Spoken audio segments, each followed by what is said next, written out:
Every bride deserves to look flawless on her wedding day, but from saying I do to dancing all night, your makeup first has to hold up. Here to show us how to achieve the best lasting look is makeup artist Shelice Sheppard. So let's talk about this.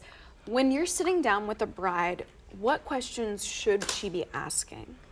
Well, the first question is, are you available on this specific day? Okay, that makes a lot of sense. But when it comes to your actual makeup, right? Because I know that has to be huge for a lot of brides. My makeup might start looking good at the beginning of the day, but how is it going to last? Yes, so they should ask, normally I ask them what type of skin do they have, just so that I can get a better idea of what products that I'm going to go in with initially to make their makeup last as long as possible. Okay, so is it fair to say that every woman is looking for the flawless skin on her wedding day? Yes. Okay. That is the top thing that everyone wants. Okay, so what sort of foundations or products do you recommend?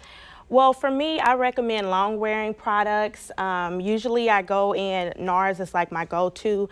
It's a 16-hour wear foundation, so it's something that's going to last you all day. It's going to look very natural.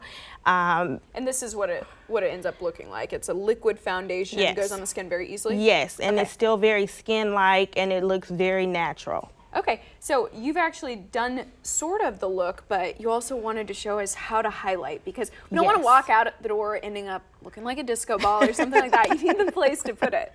Yes. So what I like to do is take a smaller brush. With a smaller brush, you're going to have more control over where the product goes.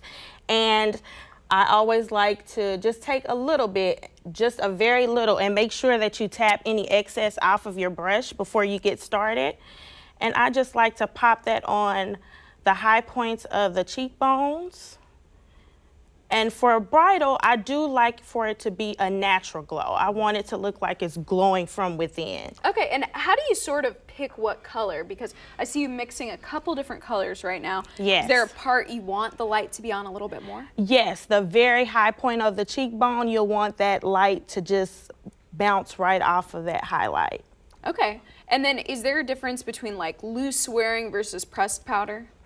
Yes, so whenever I do a face for makeup, I do go in with my liquid foundations, and then I also go in with a loose powder under the eyes to set the concealers, and I do a pressed powder on the foundation to give a more natural finish. Okay, and it looks like we're taking a look at some of maybe the bridal makeup you've done. What were you trying to capture there?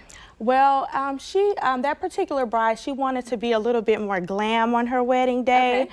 So we just went in, we gave her a little bit more of a smoky eye, and we just glammed it up for her a little bit. Okay, and then real quick, is there one thing that you cannot live without? My favorite thing is my finishing spray. Okay. I love this. It just sets your makeup, and it makes everything just meld together, and it just makes you look more dewy, and it looks more natural after you set it. And you want to show us real fast Yes. how to use it? So after we're done, we're just going to spray all over the face. Well, Shelice, thank you so much for showing us that, really how to get the perfect flawless bridal look start to finish. No problem. Thanks.